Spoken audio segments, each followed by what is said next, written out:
আসসালামু আলাইকুম। ৬.৫ কোটি জনগণের ভোটকে যারা অবহেলা অবজ্ঞা করে তাদের পরিণাম কতটা ভয়াবহ হইব সেটা কল্পনার বাইরে। একই সাথে দুইটা ভোট হইল, জাতীয় নির্বাচন এবং জুলাই সনদের ১১৩টি বিষয়ের হানা ভোটের ভোট জয়যুক্ত হয়েছে এবং জাতীয় নির্বাচনে দানিশি জয়যুক্ত হয়েছে। একই সাথে জনগণের একটা রায়কে মানলো আর একটা রায়কে অবহেলা করতেছে। এটা কোন ধরনের বেইমানি, জনগণের সাথে প্রতারণা। আগে সবাই বলতো যে আওয়ামী লীগের বিএনপি পাশাপাশি দল, সামান্য মুদ্রার এই ফিট আর ওই ফিট। আমি এই কথাটা অতটা গুরুত্ব দিই নাই, কারণ আমার বয়সকালে আমি আওয়ামী লীগের শাসনামল দেখছি, জাতীয় বিএনপির শাসনামল দেখছি, ফখরুদ্দিনের শাসনামল দেখছি, তত্ত্বাবধায়ক বর্তমান জুলাই আগস্টের পরের শাসনামল দেখছি। বিএনপিকে আমরা আওয়ামী লীগের মতো করে ভাবি নাই। এখন বর্তমান বিএনপি যা করতেছে তা আওয়ামী লীগের কাছাকাছি চলে গেছে।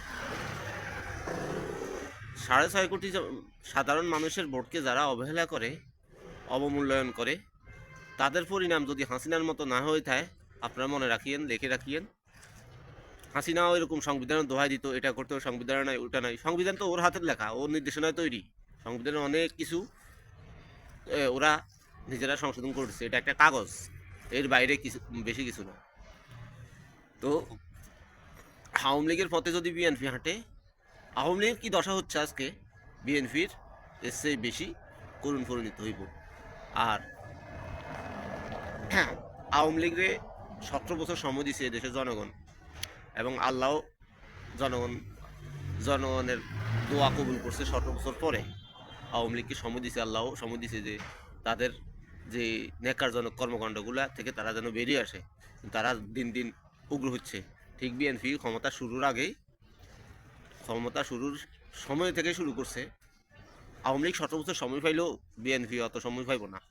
লিখে রাখেন, আজকে থেকে 10 বছর 9 বছর আগে আওয়ামী লীগের বিষয়ে যতগুলো কথা লিখছি, যতগুলো কথা বলছি, ঠিক 10 বছর পরে সবগুলা কথাই আমি দেখছি আমাদের ফেসবুকের পুরন পোস্টগুলোর সাথে এখন দেখলাম যে সবগুলোই মিলে গেছে। ঠিক বিএনপির বেলাও সেম হইব। আপনারা অপেক্ষা করেন, ধৈর্য ধরেন। জনগণ মরতে জানে, আর জনগণের রায়কে অসম্মানের পরিণতি খুব ভয়াবহ হইব, যেটা আওয়ামী লীগ বুঝতে পারছে, বিএনপি এখনও বুঝে নাই। ধন্যবাদ সবাইকে।